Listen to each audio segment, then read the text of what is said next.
In 16th century Florence, a cunning political mind emerged, Niccolò Machiavelli.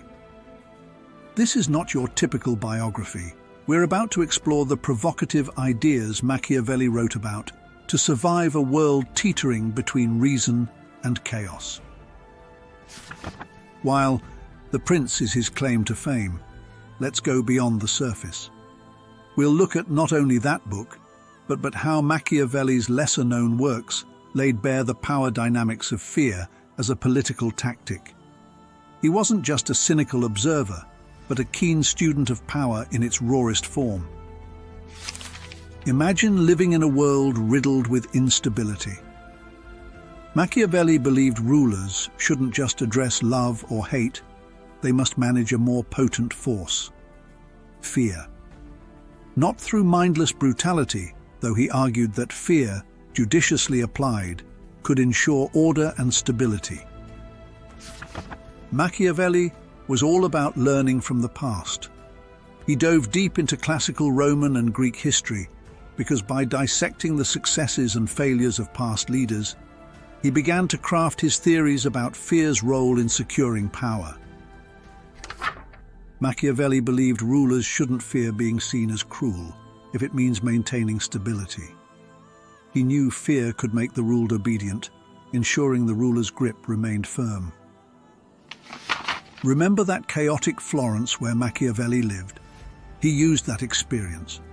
Stability shouldn't come at the cost of freedom. Machiavelli wanted to teach rulers that fear was a tool, but one to be handled responsibly. Now, before you brand Machiavelli a heartless tyrant, there's a nuance here. He distinguished between well-used fear, ensuring stability, and cruelty for cruelty's sake, which was detrimental to a ruler in the long run. Machiavelli argued that it isn't enough for a prince just to instill fear.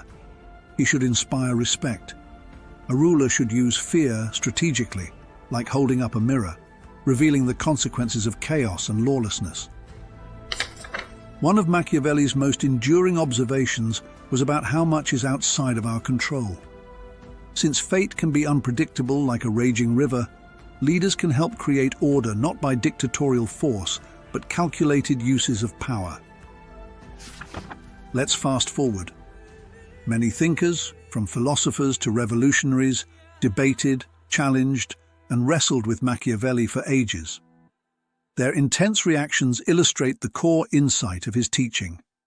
Fear, properly understood, is an inextricable element of the human condition. Think these centuries-old ideas died out? Machiavelli's spotlight on fear in leadership resonates powerfully even today. His work is an uncomfortable reminder of the power dynamics we see in global politics and how leaders try to shape our perceptions of insecurity. But at what cost? Machiavelli's teachings stir up questions. Are fear-based control techniques justifiable, even if used with good intentions? It sparks debate about ethics in leadership that is as significant now as it was then. Think about today's media. We are bombarded with images and stories, often highlighting what we should fear, from pandemics to economic crashes. Could this be the same strategy Machiavelli outlined centuries ago? An unsettling thought. In Machiavelli, The Art of Teaching People. What to Fear? Patrick Boucheron digs into Machiavelli, using accessible language and great examples to explain how relevant he remains.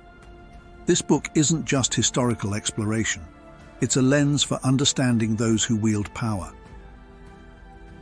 After this quick dip into Machiavelli's ideas, how do you feel about using fear as a tool for control? Is Boucheron right? Is this still relevant today? Drop a comment and share your thoughts. And if you found this helpful, give this video a thumbs up, subscribe, and hit that bell for more.